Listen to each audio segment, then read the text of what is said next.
আসসালামু আলাইকুম, this is Jayatri. Welcome back to my brand new video. আমরা বিভিন্ন অনুষ্ঠানে বা অথবা অতিথি আপ্যায়নের জন্য প্রায় চিকেন রোস্ট রান্না করে থাকি, কিন্তু রোস্টের মধ্যে আমরা সেই সুন্দর একটা স্বাদ গ্রান আনতে পারি না। কারণটা হলো রোস্টের মধ্যে আমরা পারফেক্ট একটা গুঁড়া মশলা ব্যবহার করি না, আর সেই কারণেই রোস্টের মধ্যে আমরা বিয়েবাড়ির সেই শাহি ফ্লেভার বা অথবা স্বাদটা পাই না। সো আমি আপনার জন্য আজকে সেরকমই একটি রোস্টের পারফেক্ট গুঁড়া মশলার রেসিপি নিয়ে চলে এলাম।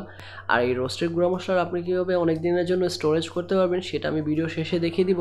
আর আপনি যদি আমার চ্যানেলে আজকে নতুন হয়ে থাকেন, আমার চ্যানেলটা এখনই সাবস্ক্রাইব করে নিতে পারেন অ্যান্ড পাশে থাকা বেল আইকনটা প্রেস করে নিতে পারেন। এত করে আমার নতুন নতুন ভিডিও আসার সাথে সাথে প্রথম নোটিফিকেশনটা আপনার ফোনে প্রথম চলে যাবে। আর আপনি যদি অলরেডি আমার চ্যানেলটা সাবস্ক্রাইব করে থাকেন, আপনাকে অসংখ্য ধন্যবাদ।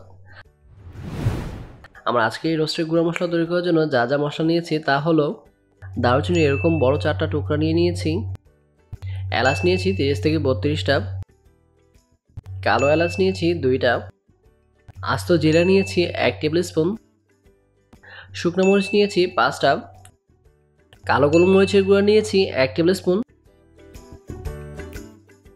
জয়ত্রীর পাপড়ি নিয়েছি 4 থেকে 5টা,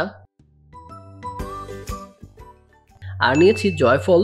জয়ফলটাকে আমি ভেঙে 3 ভাগের 1 ভাগ এখানে নিয়েছি, কারণ জয়ফলের ফ্লেভারটা অনেক স্ট্রং থাকে, এজন্য আমি এটাকে 3 ভাগের 1 ভাগ নিয়েছি। সো এবার এই মশলাগুলোকে আমি ফ্রাইং প্যানে কিছুক্ষণের জন্য টেলে নিব, এতে করে মশলাটা খুব ভালোভাবে গুঁড়ো হবে।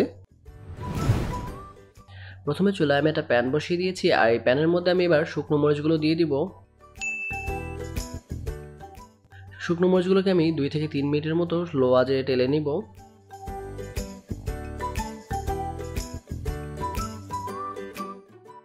সো মরিচটা টেলে নেওয়া হয়ে গেছে, এবার আমি এটা নামিয়ে নিব।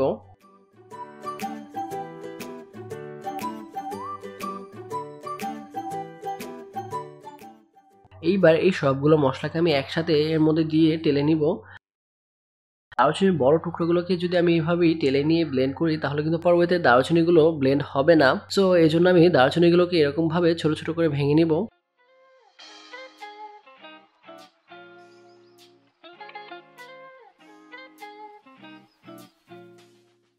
এবার এই সবগুলো মশলাকে আমি একত্রে 3 থেকে 4 মিনিটের মতো টেলে নিব।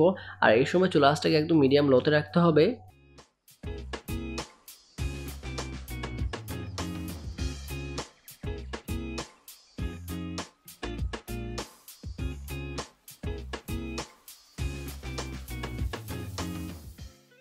সময়টা টেলে নেওয়া হয়ে গেছে, এটাকে বেশি একটা ভাজতে যাবে না, এত করে গুঁড়া মশলাটা তিতা হয়ে যাবে।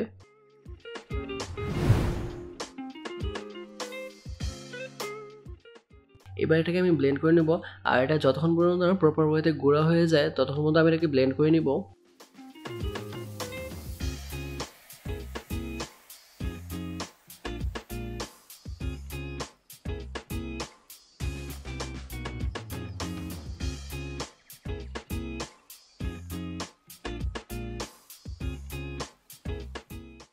সো এই গুঁড়া মশলা প্রপার ওয়েতে ব্লেন্ড হয়ে গেছে। সো আপনারা দেখতেই পাচ্ছেন কতটা মিহি হয়েছে গুঁড়াটা। সো এরকম একটা এয়ারটাইট বক্সের মধ্যে আপনার মশলাটাকে 3 থেকে 4 মাসের মতো স্টোরেজ করতে পারেন, বাট আমি এর বেশি স্টোরেজ করার জন্য সাজেস্ট করব না। এর থেকে যদি বেশি দিন স্টোরেজ করেন, এরপরের কোয়ালিটিটা ভালো থাকবে না। আপনাদের এখন কোয়েশ্চেন জাগতে পারে যে কতটুকু চিকেনের মধ্যে আমরা কতটুকু গুঁড়া মশলা দিব। সো সেটাও আমি বলে দিচ্ছি।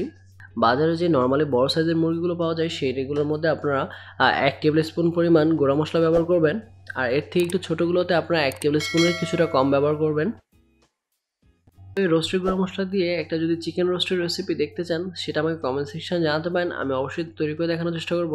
অ্যান্ড ভিডিওটা ভালো লাগলে এটা লাইক করতে পারেন, আর ভিডিওটা আপনাদের ফ্রেন্ডস অ্যান্ড ফ্যামিলির সাথে শেয়ার করতে পারেন। অ্যান্ড আবার কথা হবে ডিফারেন্ট কোনো রেসিপি নিয়ে। আপনারা সবাই ভালো থাকবেন অ্যান্ড কিপ ওয়াচিং Jayatri। আল্লাহ হাফেজ।